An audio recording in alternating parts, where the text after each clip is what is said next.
Thank you, Mr. President. It's a joy to be with you this afternoon, especially with you graduates on this great day. For you, a lot of thoughts must come to mind, certainly happy ones at having gotten to this stage, anxious ones perhaps about jobs and careers in this economy, and sad ones about going in separate directions from so many of your friends here. And we know that a happy life requires friends, but what exactly is a friend? Friends aren't just names we've scored on a Facebook list, of course. You have several kinds of friends here. We know that a happy life requires them, and we're glad that we've made friends here. They include people who were fun to be around, in person, not just on a screen. Other friends probably included people with whom you studied. The brainier the better. They were useful to be around, in person. And this being TLU, I'm sure that those useful friends included faculty, staff members, and coaches. They mentored you. They helped you, they had patience with you, they were definitely good people to know.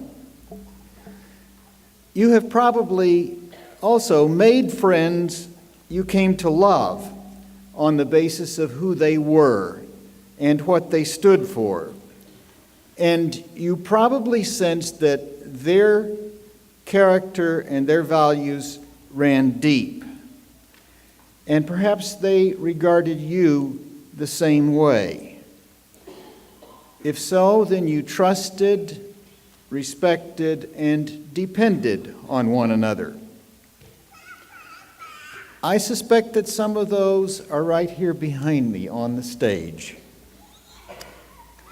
You might find yourself missing a lot of your friends at first, but you won't miss all of them equally, or for the same length of time, or for the same reasons. Why? Understanding why, I think, is one of the keys to understanding a life that's happy. We all live in communities, and human relationships are the building blocks of any community. And friendships are the most important but also the most difficult building blocks because they're not all alike and the different kinds are easily confused. Fun, useful, or loving. These types of friends can overlap, but they don't always. Some friendships have only one basis. Some have two or occasionally three.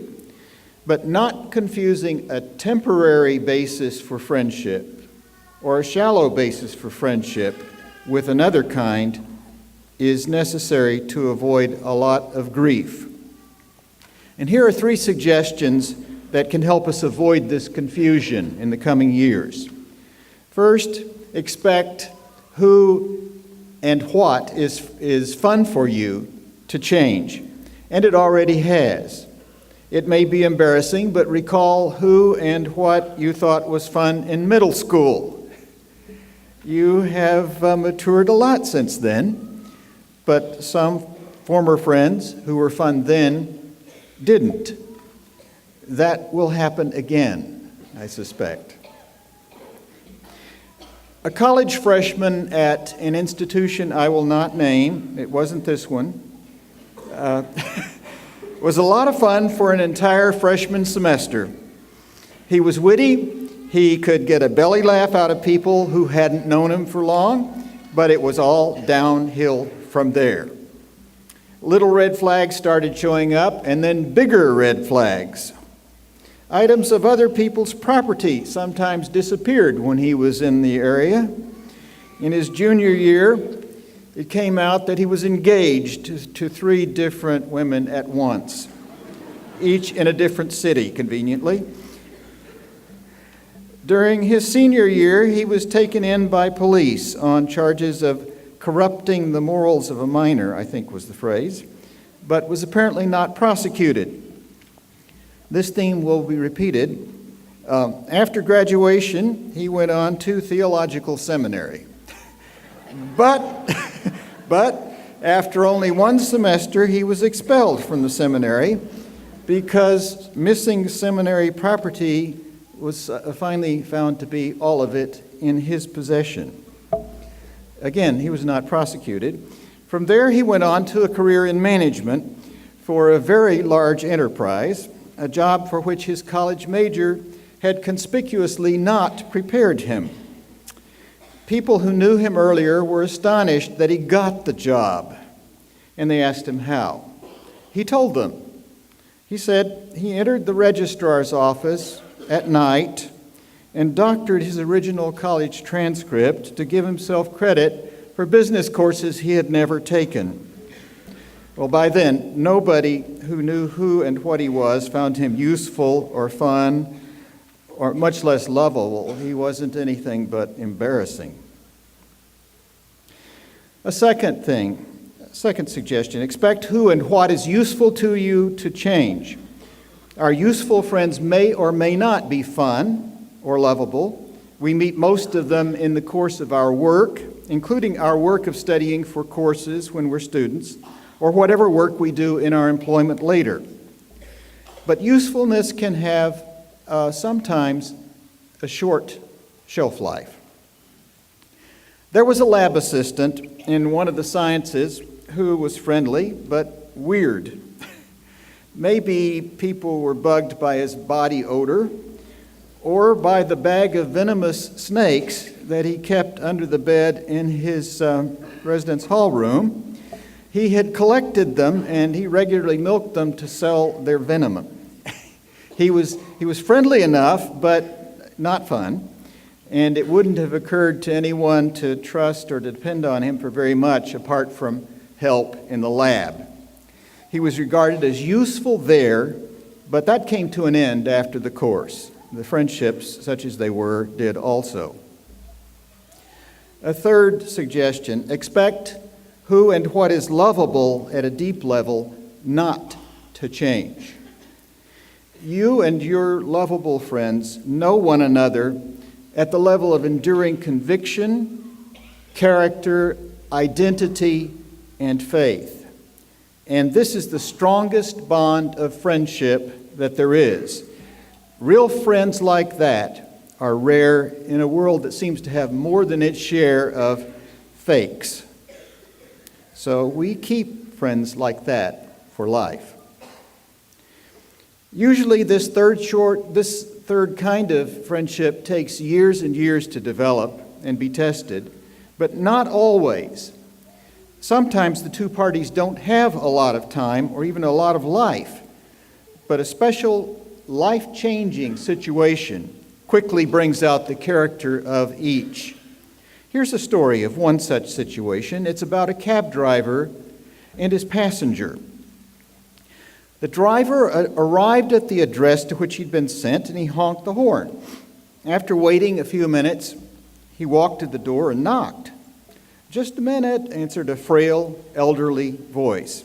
And after a long pause, the door opened. A small woman in her 90s stood before him. By her side was a small nylon suitcase. "Would you carry my bag out to the car?" she said. He took the suitcase to the cab, then returned to assist the woman. She took his arm, and they walked slowly to the cab. She kept thanking him for his kindness. "It's nothing," he told her. "I just try to treat my passengers the way I would want my mother treated." When they got in the cab, she gave him an address and then asked, "Could you drive through downtown?" "It's not the shortest way," he answered. "Oh, I don't mind," she said. "I'm in no hurry. I'm on my way to a hospice." He looked in the rearview mirror, and her eyes were glistening. "I don't have any family left," she continued in a soft voice. And the doctor says, I don't have very long either. He quietly reached over and shut off the meter. What route would you like to take? He asked. For the next 2 hours, they drove through the city as she talked about her life. She showed him the building where she had once worked. They drove through the neighborhood where she and her husband had lived when they were newlyweds. She had him pull up in front of a furniture warehouse that she said had once been a ballroom where she had gone dancing as a girl. She suddenly said, I'm tired. Let's go now. They drove in silence to the address that she had given him. He opened the trunk, took out the small suitcase, took it to the door. How much do I owe you? She asked, reaching into her purse. Nothing, he said. You have to make a living, she answered. There are other passengers, he responded. And almost without thinking, he bent down and gave her a hug. She grabbed hold of him, hugged him, and said, You have given an old woman a little moment of joy. He squeezed her hand, then walked back to the cab, and behind him, the door of the hospice shut. It was the sound to him of the closing of a life. He didn't pick up any more passengers that day. He drove aimlessly around, lost in thought, and he could hardly talk. What if that woman had gotten an angry driver who was impatient to end his shift? Or what if he had refused to take the run, or honked once and then driven away? On a quick review, he didn't think he had done anything more important in his entire life. Winston Churchill once remarked that we make a living by what we get, but we make a life by what we give. Giving or being given moments of deep joy unexpectedly is an unforgettable act of love, and it's often life-changing. It's easy to think that our lives turn mostly on moments like today's, when we receive a diploma and we reach a milestone that we have knowingly struggled for years to reach. But milestone moments can also sneak up on us, disguised as ordinary moments, as one did on the cab driver and the hospice-bound lady when they became friends. Probably some of these unexpectedly joyful moments have already happened to you, I hope at TLU, when you were a servant leader helping someone else who needed what you did and the loving way you did it. Or when someone else was that leader and you needed what they did and the loving way they did it. This is what the Good Samaritan did in Jesus' parable, and it is what Jesus spent his life doing.